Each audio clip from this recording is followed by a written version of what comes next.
하신 말 순종하여 이 진리 전하라. 산을 넘고 물 건너 힘을 다해 복음의 빛 비춰라. 동서남북 어디나 땅끝까지 주님만 의지하고 눈 어두워 못 보는 백성에게 복음의 빛 비춰라. 빛의 사자들이여 복음의 빛 비춰라. 죄로운 밤 밝게 비춰라. 빛의 사자들이여 빛의 사자들이여 빛의 사자들이여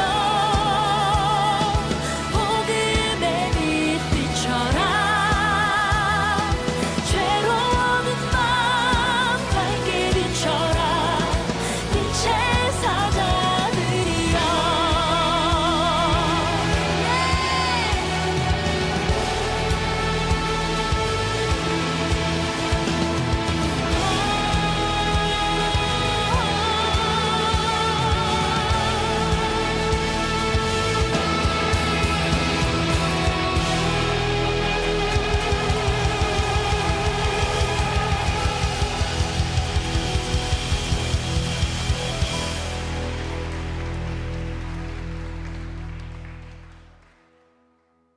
디모데전서 6장 11절 12절 말씀. 오직 너 하나님의 사람아 이것들을 피하고 의와 경건과 믿음과 사랑과 인내와 온유를 따르며 믿음의 선한 싸움을 싸우라. 영생을 취하라.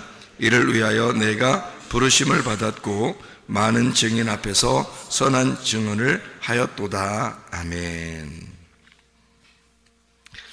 이것들을 피하라 하는 말은 그 바로 위에 있는 돈을 사랑하는 것을 너희가 피하라, 이제 그런 말씀으로 되어 있습니다. 하나님의 사람이라고 하는 건 우리가 떡으로만 사는 것이 아니고 하나님의 입에서 나오는 말씀으로 산다. 이런 우리가 마태복음 4장 4절에 나와 있는 말씀이 있죠. 왜냐하면 사람이 육적인 존재가 아니고 영적인 존재이기 때문입니다. 사람이 영적인 존재가 아니고 그냥 육적으로만 계속 살아간다면 먹는 것만 있으면 되죠. 근데 하나님 말씀이 없으면은 우리 영은 살아갈 수가 없으니까 반드시 영적인 사람들은 하나님의 말씀으로 살아가야 합니다. 저나 여러분이나 똑같아요. 하나님 말씀으로 살아가야 되는 겁니다. 그래서 교회는 말씀이 있는 곳이고 말씀은 그렇게 중요하다, 이렇게 말하는 것입니다. 그러니까 이 말씀이라고 하는 건 하늘의 양식이라고도 하죠. 그러니까 땅의 양식은 우리가 밥을 이야기하지만 하늘의 양식은 말씀이라고 그렇게 이야기를 해요. 광야에서 이스라엘 백성들에게 하나님이 만나를 내려주셨습니다. 그런데 그 만나를 먹고도 죽었다라고, 조상들이 그렇게 만나를 먹고서도 죽었다라고 하는 것은 요한복음 6장에 말씀하듯이 예수님이 그렇게 말하는 것은 만나를 먹고도 죽었다는 말은 육신적인 음식을 먹고도 죽었다, 그런 말이기도 하지만은 사실 광야에서 만나가 내렸다는 것은 율법을 의미합니다. 그러니까 율법을 받고서 율법으로 살아도 죽는다 하는 얘기죠. 그러니까 우리는 하나님의 입에서 나오는 그 진리의 말씀으로 살아야 된다. 그래서 율법으로 너희가 말씀을 지켜서 살지만 그것으로 구원받을 수 있는 건 아니다. 다시 말하면 광야에서 만나가 내려서 그거를 먹고도 조상들은 죽을 수밖에 없었다. 그러니까 우리를 살리는 말씀이 있다. 그게 복음의 말씀이고 하나님의 사랑의 말씀이고 하나님의 은혜의 말씀이다. 이런 하나님의 말씀을 가지고 여러분이 이걸 듣고 또 이걸 읽고 또 그거를 묵상하고 마음에 간직해야 구원을 받는다 하는 이야기입니다. 성경의 율법이라고 하는 건요, 율법을 예수님께서 해석을 할 때 어떻게 해석을 하냐면 율법 자체를 하나님 사랑, 이웃 사랑이라고 해석을 해줍니다. 이 두 가지로 이렇게 해석을 해주는 것은 반으로 이렇게 나누어 가지고 율법이 10계명 같은 경우도 이렇게 반으로 나누었잖아요. 그래서 반으로 나누어서 하나님 사랑, 이웃 사랑이 율법이다. 온 율법과 이 선지자들의 강령이 바로 뭐냐? 하나님 사랑, 이웃 사랑 이렇게 두 가지로 나눈 것이다 라고 되어 있거든요. 그러니까 율법이라고 하는 것은 하나님 사랑, 이웃 사랑. 근데 예수님께서 자기도 계명을 줄 게 있다라고 말해요. 그 자기도 계명을 줄 게 있는데 그게 바로 뭐냐면 서로 사랑이다. 그래서 요한복음 13장의 34절 35절에 너희에게 새 계명을 주노니 너희가 서로 사랑하라 그렇게 말했습니다. 그 뭘로 사랑해야 되나요? 사랑합니다. 그러면 사랑하는 건가요? 아니죠. 말씀으로 사랑하라는 겁니다.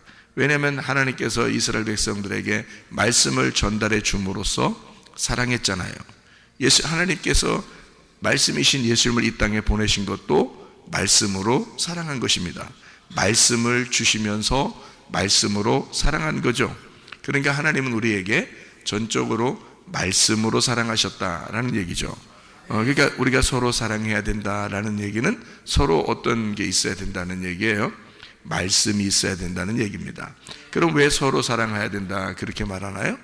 말씀이 서로가 있어야 된다는 말이고, 말씀을 서로가 경험된 말씀이, 자기에게 경험된 말씀이, 전달할 말씀이 자기들 모두 각자에게 있어야 된다는 것을 말하는 겁니다. 그러니까 율법으로서 이 땅에 하나님 사랑, 이웃 사랑을 우리에게 전달해 주려고 하는 것이지만, 그것을 내 마음속에 간직할 때는 율법이 더 이상 율법이 되지 않고 내게 심겨진 복음이 되기 때문에, 이 복음이 있는 자들이 서로가 서로에게 나누는 그런 사랑을 하는 것을 서로 사랑이라고 말하는 겁니다. 그러니까 여러분에게는 내가 나는 말씀을 참으로 이 말씀을 볼 때, 이 말씀을 읽을 때 나는 이 말씀을 경험하고 있다 한 것들이 여러분에게 전달되어야 하고, 또 여러분들도 누군가에게 이야기할 때는, 그 사랑을 전달할 때는, 그 말씀을 전달할 때는, 그 예수님을 전달할 때는 자기에게 그 예수님이 존재해야 된다는 거죠. 자기에게 예수님이 들어와 있어야 된다는 거 아니에요. 그러면 그걸 경험했어야 되는 거죠. 자기가 성령으로 이걸 경험하지 않으면 이게 안 되죠. 성경의 그 율법의 모든 것이 창세기부터 요한계시록까지 여러분 다 사랑으로 되어 있습니다. 하나님 사랑, 이웃 사랑, 서로 사랑, 다 사랑으로 되어 있잖아요. 그러니까 성경은 온통 사랑이에요. 그런데 우리가 일부러 사랑할 수 있나요? 못해요. 인간의 사랑이라고 하는 건 한계가 있거든요. 그러면 하나님 안에서 진짜 용서하고 하나님 안에서 진짜 사랑하고 할 수 있는 것은 예수님이 들어와야 됩니다.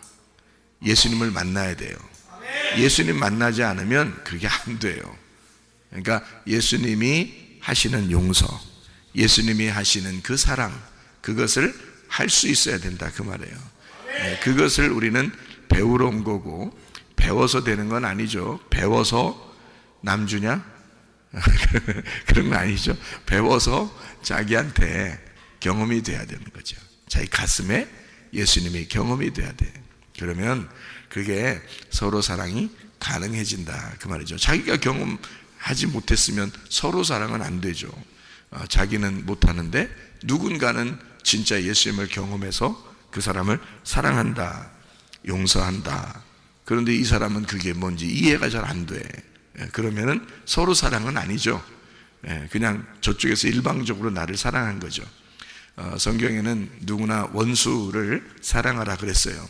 원수를 이웃되게 해서 사랑하는 것이다 이렇게 이야기하는 거거든요. 원수는 맞은편에 있는 거고요, 이웃은 옆에 있는 것입니다. 그렇죠? 이웃을 옆에 있다 그렇게 말하죠. 원수는 내 앞에 있다는 거예요. 대적한다는 거죠. 원수, 대적한다, 맞서 있다는 거죠. 맞서 있는 원수, 그 하나님이 나하고, 내가 하나님하고 맞서 있었거든요. 위아래로 기죠. 다 맞서 있었잖아요. 우리가 맞서 있었는데 원수였는데 하나님이 내 옆으로 오신 겁니다. 이웃인 거죠. 그죠?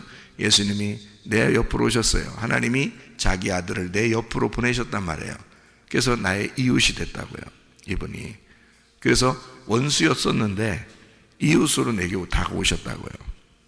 예수님이 여러분 안에 오시면 여러분도 누군가에게 이웃되는 것입니다. 예수님이 우리에게 이웃되었던 것처럼 우리도 누군가에게 또 이웃이 된다, 그 말이죠. 그러니까 원수가 이웃사랑이 되면 그러면 완성이라는 거죠, 성경이. 그죠? 그러니까 우리 속에 예수님을 먼저 만나야 된다. 진짜 율법의 완성은 사랑이기 때문입니다. 예. 그러니까 우리가 떡으로만 살 수 있어요? 아니에요. 진짜 사랑하면 살 수 있습니다. 예. 그러면 다른 것들은 다 완성된 거거든요. 근데 떡으로만 주면요, 사랑이 완성이 안 됐기 때문에 불완전하다는 거죠. 우리가 사랑이 돼야 완성이 되는 거거든요, 모든 율법이. 그러니까 이것은 예수님이 오셔야 우리를 용서하고, 예수님이 오셔야 사랑하고, 예수님이 오셔야 덮어줄 수 있는 겁니다. 정말 미운 사람도 덮어줄 수가 있어요. 왜냐하면 예수님이 들어오시면 그게 가능하다, 그런 말이죠. 요한일서 3장 14절 말씀을 한번 보게 되면요, 요한일서 3장 14절 말씀 보면 이런 말씀이 있습니다. 뭐라고 되어 있냐면, 우리는 형제를 사랑함으로 사망에서 옮겨 생명으로 들어간 줄을 알거니와 사랑하지 아니하는 자는 사망에 머물러 있느니라, 이렇게 되어 있습니다. 성경은 온통 사랑으로 되어 있습니다. 분명한 사실이죠. 처음부터 끝까지 하나님의 사랑으로 되어 있습니다. 이게 성경입니다. 하나님의 심판한다는 것도, 진노한다는 것도, 그리고 징계한다는 것도, 하나님 우리를 책망하신다는 것도, 우리를 혼내신다, 뭐 이런 이야기들도 사실 하나님의 사랑에서 나온 거예요. 그러니까 하나님은 온통 사랑인 거죠. 처음부터 끝에까지가 사랑인 거예요. 우리를 심판하신다고 그렇게 막 윽박질러서 얘기하는 것 같지만 그것도 우리를 사랑하시기 때문에 그런 거예요. 바리새인들을 예수님이 막 대적해서 그렇게 싸우는 것 같지만 그래도 바리새인들을 사랑하는 겁니다. 그러니까 주님의 마음은 온통 그들과 부딪혀서 그들을 멸망시키고 책망하고 심판하고 잃어버리게 해서 그 잃어버리게 된 자를 주님이 찾아가서 사랑하겠다고 하는 거죠. 만약에 자기 사랑하는 아들을 너 나가, 그래서 나갔어 진짜, 그러면 누가 더 애달퍼요? 나가라고 한 부모가 더 애달픈 거야. 해본 사람들은 알 텐데, 해본 사람들은 부모가 답답하고 잠 못 자요. 잠 어떻게 자? 못 잡니다. 잠 못 자죠. 막 애달프고 막 고통스럽습니다.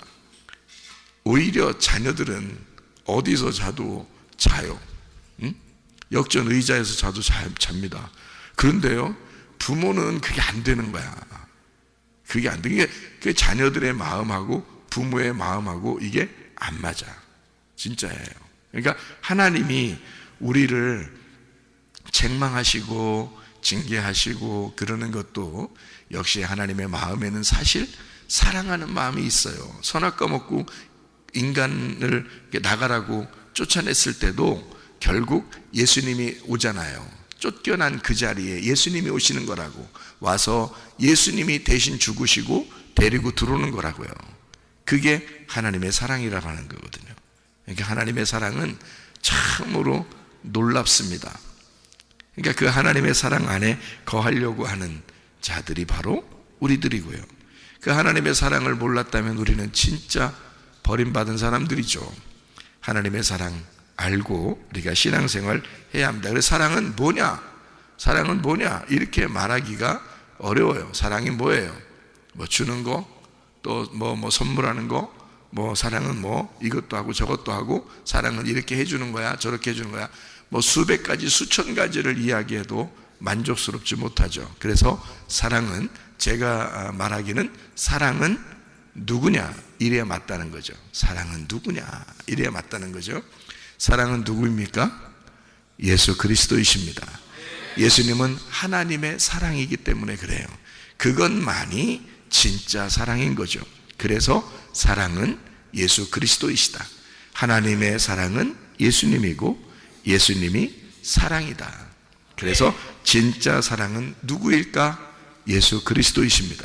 그 사랑이 우리에게 들어왔을 때, 예수님이 우리 안에 들어왔을 때 우리는 비로소 덮어준다는 게 무엇인지를 깨닫게 되고, 용서한다는 게 무엇인지를 깨닫게 되고, 사랑한다는 게 무엇인지를 깨닫게 된다 그 말이에요. 여러분 가정에 예수 그리스도가 없으면 그 가정은 사랑을 아직 모르는 거죠. 교회가 예수 그리스도가 없다면 진짜 하나님의 사랑을 아직 깨닫지 못하는 거죠. 예수 그리스도가 여러분 마음 안에 없다면 여러분은 여러분을 진짜 사랑하는 게 아닙니다. 내 속에 예수 그리스도가 있을 때 진짜 나는 나를 사랑하는 것이다 그 말이죠. 그게 예수 그리스도가 하나님의 사랑이기 때문인 것입니다. 하나님은 사랑뿐만이 아니라 하나님은 믿음이시고 하나님은 소망이십니다. 믿음이고 소망이다. 하나님의 믿음, 하나님의 소망, 하나님의 선물, 그게 예수 그리스도시죠. 그러니까 예수 그리스도가 모든 것 되신다. 성경에 처음부터 끝까지가 다 사랑으로 되어 있다. 성경에 처음부터 끝까지가 다 예수 그리스도로 되어 있다. 이 예수 그리스도가 모든 것의 완성이기 때문이에요. 예수가 이 땅에 오지 않았다면 우리는 성경 자체를 몰랐을 거예요. 아마 한낱 도덕책 정도로, 아마 윤리책이나 도덕책처럼 그렇게 이 땅에 살면서 죄짓지 말고 살으라고 하는 그런 책처럼 여겼을지도 모릅니다. 그러나 우리는 진짜 믿음을 깨달았어요. 진짜 우리는 소망을 발견했고 진짜 우리 사랑을 발견했다는 거죠. 그래서 성경에 있는 예수 그리스도를 알게 되었고 진짜를 발견하게 되었다. 그래서 우리가 사랑을, 우리가 진짜 사랑할 수 있는 거고, 우리가 진짜 믿음을 가질 수 있는 거고요, 우리가 진짜 소망을 나타낼 수가 있는 것이다 그 말이에요. 그러므로 하나님의 사랑은, 하나님의 진짜 사랑은 우리를 사망에서 생명으로 옮긴다. 사망은 뭐예요? 사망은 죽는 거예요. 생명은 뭐예요? 사는 거예요. 같은 말을 다른 말로 한 거예요. 사망에서 생명으로 옮겼다. 죽는 자가 살아난다 이 말이거든요. 그럼 제가 또 다른 말로 한번 해볼게요. 어둠에 있는 자가 빛으로 나왔다. 죄를 짓던 자가 죄를 더 이상 짓지 않게 되었다. 오히려 선한 일을 할 수 있게 되었다. 이렇게 된 거죠. 사망에서 생명으로 옮겼다. 죽는 자가 살아났다 그 말이에요. 예, 어떻게 하면? 하나님의 사랑이 있으면. 하나님의 진짜 사랑은 뭐냐? 죽는 자를 살게 해주는 거다. 사망에서 생명으로 옮겨주는 것이다 그 말이에요. 그게 진짜 하나님의 사랑이라는 거예요. 여러분이 교회를 수없이 다니고 성경을 수없이 읽어도 진짜 하나님의 사랑을 발견하지 못하면 사망에서 생명으로 옮겨질 수가 없죠. 하나님 안에서 하나님의 진짜 사랑을 발견하면 죽음에서 생명으로, 사망에서 생명으로 옮겼다는 사실을 우리가 발견하게 될 건데, 예수 그리스도 때문에 이렇게 되었구나라는 것을 알게 될 것이라는 거죠. 내가 질병에 걸렸는데 주님이 치유해 주셨다. 내가 문제가 있었는데 주님이 해결해 주셨다. 내가 죽을 수밖에 없었는데 주님이 내게 생명을 주셨다 하는 것은 예수 그리스도 하나님의 진짜 사랑을 발견할 때 그게 가능하다 하는 얘기입니다. 우리의 힘으로 사랑하는 것은 사실 불가능합니다. 그래서 하나님의 사랑을 필요로 하는 거고, 그래서 우리는 성령의 힘을 이게 빌려서 우리가 살아가려고 하는 것입니다. 내 힘으로 하는 것은 불가능하니까 하나님 성령님이요, 성령님은 예수님이고 내게는 보혜사니까 그 보혜사 성령, 보호자 되시고 나를 지키시고 나를 변호하시고 나를 그래 가장 잘 아시는 그 주님의 영이 내게 와서 내가 그 성령의 힘을 힘입어 내가 살아가게 되면 이거는 가능한 것이다. 내가 주님의 힘이 아니고 내 힘으로 하면 불가능하던 것도 진짜 주의 성령이 우리에게 임하시면 그건 가능하게 된다. 형제를 사랑한다는 것, 진정으로 형제를 사랑한다는 것, 그 형제가 누굴까요? 예수님입니다. 예수님이 진짜 우리의 형제가 되시죠. 그 예수님을 진짜 사랑한다는 것은 사망에서 생명으로 옮겼다는 것을 알게 될 것이다. 진짜 우리는 예수를 사랑하는가? 예수님은 나를 진짜 사랑하시죠. 예수님은 여러분을 진짜 사랑하십니다. 하나님은 온통 처음부터 끝까지 사랑이시기 때문에 하나님의 사랑이신 그 예수님을 이 땅에 보내서 자기가 죽음으로써 우리를 사랑했다는 거예요. 그렇게 사랑하신 그 주님을 여러분은 정말 사랑하는가? 진짜 주님을 사랑하고 있는가? 그 사랑이 여러분 안에 들어와 있는가? 아버지의 그 사랑이, 아버지의 그 아들 예수가 여러분 안에 들어와 있는가? 예수님 사랑하는 것은 무엇일까? 여러분도 예수님을 그토록 사랑하고 싶지만 뭘 어떻게 해야 예수님을 사랑하는 것인지를 그걸 잘 모르겠으면 제가 하는 말에 귀를 기울이면 됩니다. 예수를 사랑한다는 것은 교회를 사랑한다는 것입니다. 예수님은 이 땅에 자기를 죽으신 목적을 교회에 두었기 때문이에요. 이 열매를 보존하는 것이 예수님의 목적이거든요. 자기 생명의 목적이 바로 교회입니다. 여러분, 이 교회가 뭘로 유지가 될까요? 말씀입니다.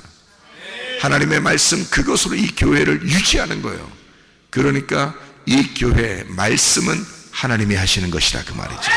왜냐하면 하나님은 이 말씀으로 우리의 교회를 보존시키고 하나님 예수의 그 생명과 바꾼 이 교회를 여러분이 깊이 사랑하게 함으로써 그리스도 예수 안에서 한 몸을 이루는 것이 목적이기 때문입니다. 그리스도 예수 안에서 이 교회가 주님의 참된 사랑 안에 거하고 여러분도 이 교회 안에서 주님의 참된 사랑을 깨달아 진짜 사망에서 생명으로 옮겨진 주의 사랑 안에 사는 주의 사람들이 다 되시기를 바랍니다. 기도하겠습니다.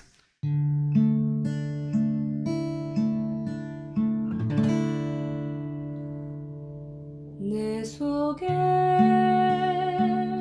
내가 너무도 많아서 당신을 쉴 곳 없네. 내 속에 헛된 바램들로 당신을 변할 곳 없네. 내 속에 내가 어쩔 수 없는 어둠 당신의 쉴 자리를 뺏고 내 속에 내가 이길 수 없는 슬픔 무성한 가시나무 숲 같네. 바람만 불면 그 메마른 다리 서로 부대끼며 울어대고 쉴 곳을 찾아 지쳐 날아온 어리새들고 가시에 지며 날아가고 바람만 불면 외롭고 또 괴로워 슬픈 노래를 부르던 날이 많았는데 내 속에